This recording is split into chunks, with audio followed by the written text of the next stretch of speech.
दोस्तों, इस चैनल को क्रिएट करने का मेरा विज़न है कि आप लोगों को देश दुनिया की latest security technology, security process and procedures and latest threats के बारे में अवगत कराऊं और साथ ही साथ हेल्प करूं उन लोगों की प्रोफेशनल ग्रोथ के लिए जो इस इंडस्ट्री से जुड़े हुए हैं। तो नमस्कार दोस्तों, मैं हूं अनिल कुमार और आप देख रहे हैं स्टे अलर्ट एंड सेफ।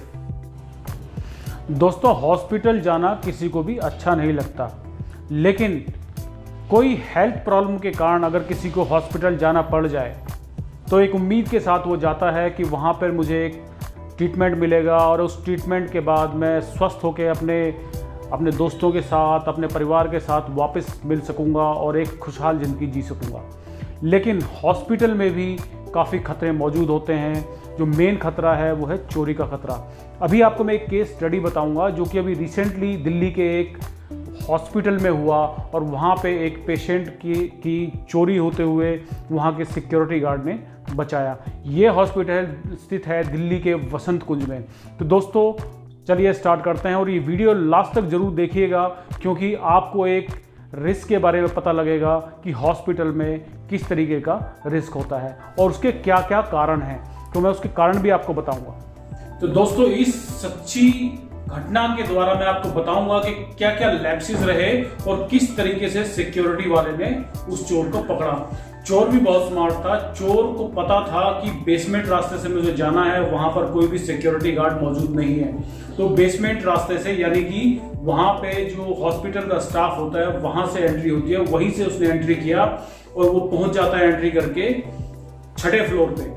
छठे फ्लोर पे वो घूमता है पूरे हॉस्पिटल में, उसके बाद नीचे उतरता है, यानी कि लगभग 5 घंटे तक, रात को वो 8 बजे हॉस्पिटल के अंदर घुसता है और 5 घंटे तक पूरे हॉस्पिटल में रेकी करता है कि कहाँ कहाँ पे चोरी के चांसेस है, कहाँ कहाँ पे सिक्योरिटी लैप्सेस हैं। उसके बाद दोस्तों वो क्या करता है कि वापस एक जो चेंजिंग रूम होता है हॉस्पिटल स्टाफ का, जो चेंज करते हैं यूनिफॉर्म, वहां पे पहुंचता है और वहां पे यूनिफॉर्म चेंज करके वापस 6th फ्लोर पे जाता है और वो एक कोई भी जो बेड पे चादर बिछाने वाली होती है उसको चादर को हाथ में लेके और इस तरीके से लोगों को दिखाने की कोशिश करता है कि मैं हॉस्पिटल का ही स्टाफ हूं। उसके बाद दोस्तों वहां पे जो उस फ्लोर पे सिक्योरिटी वाला तैनात था उसको डाउट हुआ, क्योंकि उसने सिक्योरिटी वाले ने उस आदमी को पहले कभी इस फ्लोर पे देखा नहीं था। उसने उससे बुलाकर पूछा कि भैया आप कहाँ काम करते हो। उसके बाद जब उसके एक्सप्रेशन से वो घबराया, उसी के साथ एक हाउसकीपिंग की लेडी खड़ी हुई थी। उसने पूछा कि ये जो चादर चेंज करने वाला है इसको आप जानते हो। उसके बाद जैसे ही उसने लेडी ने मना किया, वो वहां से चोर भागने लगा और नीचे की तरफ भागा, ग्राउंड फ्लोर की तरफ। तो सिक्योरिटी वाले ने क्या किया, बहुत ही चतुर जो है मुस्तैदी के साथ अपने ग्राउंड फ्लोर पे जो उसका स्टाफ था उसको कॉल किया। उसने आइडेंटिफिकेशन बताया और साथ ही साथ जिस लोकेशन से वो भागने की कोशिश कर रहा था उसको आइडेंटिफिकेशन बताया और नीचे जो स्टाफ है उसके पीछे पीछे भागे। दोस्तों, वो जो पेरीमीटर वॉल है हॉस्पिटल की उसकी तरफ भागा और उसके बाद बाउंड्री वॉल जो है, जो कि उसकी हाइट लगभग 4 फुट के आसपास थी और वहां पर कोई भी कंसर्टीना वायर या बार वगैरह नहीं लगाए होते।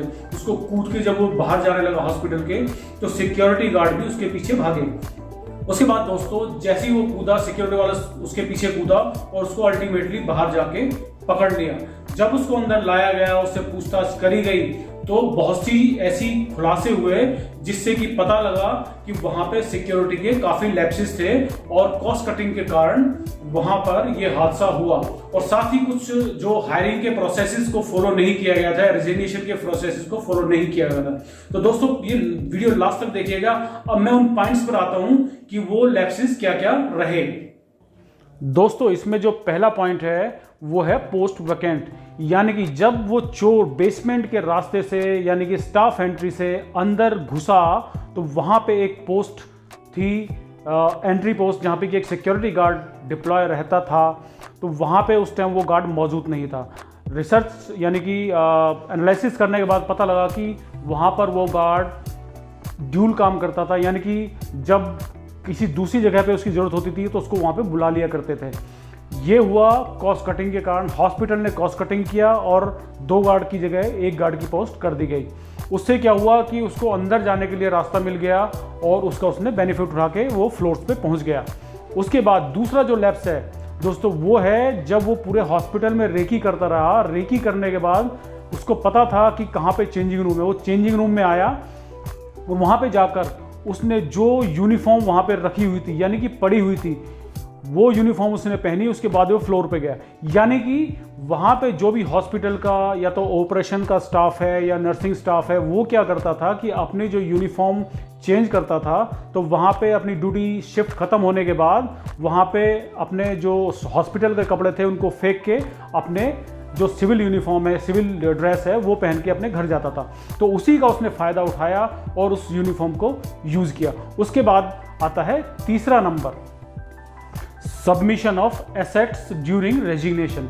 यानी कि दोस्तों उस जो चोर आया था हॉस्पिटल के अंदर उसने आई कार्ड भी पहना हुआ था। यानी कि इससे जब बाद में हमने एनालिसिस किया और उसको हमने क्वेश्चनिंग किया तो उससे पता लगा कि उसने अपने जो एक्चुअली वो पहले 3 साल पहले उस हॉस्पिटल में हाउसकीपिंग बॉय काम कर चुका था। यानी कि उसको हॉस्पिटल के पूरे एरियाज़ के बारे में पता था और उसको पता था कि किस तरीके से चोरी करनी है, किस तरीके से एंटर करना है और क्या क्या तरीके हैं जिससे कि वो पकड़ में ना आए।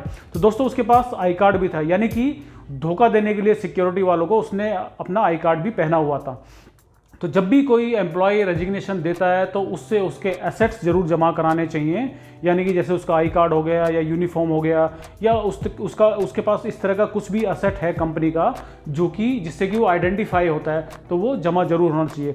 अब आता है चौथा पॉइंट। तो चौथे पॉइंट में जो है दोस्तों ये देखने में आता है कि सिक्योरिटी वालों को जो भी सीनियर स्टाफ होता है या डॉक्टर्स होते हैं वो अहमियत कम देते हैं, लेकिन वो जो आने वाले थ्रेट्स हैं उनके बारे में नहीं सोचते हैं। सबको अपना काम प्यारा लगता है और दूसरे का काम, खासकर सिक्योरिटी की अगर मैं बात करूं, सिक्योरिटी को एक बोझ की तरह समझा जाता है और वो समझते हैं कि ये तो खाली बैठे हुए अपने घंटे पूरे करने के पैसे ले रहे हैं। लेकिन जब कोई सीनियर स्टाफ अंदर जाता है और सिक्योरिटी गार्ड ने उससे अगर आई कार्ड मांग लिया तो उसको इस तरीके से देखा जाता है कि जैसे कि उसने कोई गुनाह कर दिया। हम इतने सीनियर स्टाफ हैं और उसने आई कार्ड मांग लिया। तो दोस्तों जब कोई सीनियर स्टाफ उस सिक्योरिटी गार्ड को डिमोरलाइज करता है, उसको डांटता है कि मेरे को जानता नहीं है क्या और मेरे से आई कार्ड मांग रहा है, इस तरह की जब चीज़ें होती हैं तो वहाँ पे जो भी सिक्योरिटी गार्ड किसी भी कंपनी में काम कर रहा होता है उसको एक इन्फीरियर फीलिंग आती है और वो अपने जो है मकसद से थोड़ा सा हिचकिचाता है। और जब कोई भी अगर सूट बूट वाला आदमी है तो वो उसको कई बार अलाउ कर देता है सिर्फ इसलिए कि उसको डांट ना खानी पड़े। और कई बार तो अगर मैनेजमेंट यानी कि उसका वर्टिकल जहाँ पे भी उसकी रिपोर्टिंग है, यानी कि अगर सिक्योरिटी को रिपोर्टिंग है या एडमिन को रिपोर्टिंग है, जब उसका साथ नहीं देते हैं इस मैटर पे और कंप्लेंट आगे होती है तो वो एडमिनिस्ट्रेशन या सिक्योरिटी डिपार्टमेंट उसका साथ नहीं देता, उसको चेंज कर दिया जाता है। तो नेट ये है कि सिक्योरिटी वाला इस सिचुएशन को अवॉइड करने की कोशिश करता है। तो मेरी रिक्वेस्ट है सीनियर मैनेजमेंट से कि सिक्योरिटी के प्रोसेसेस का रिस्पेक्ट करें और उनको फॉलो किया जाए। तो दोस्तों ये था पूरा वाकया कि किस तरीके से वो चोर अंदर घुसा और किस तरीके से उसने यूनिफॉर्म को पहना और इस पूरे जो वाकये को अंजाम देने की कोशिश करी।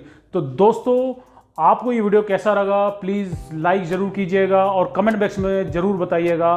और साथ ही साथ अगर आपने अभी तक ये YouTube चैनल सब्सक्राइब नहीं किया है तो इसको सब्सक्राइब जरूर कर लीजिएगा। नमस्कार दोस्तों, स्टे अलर्ट एंड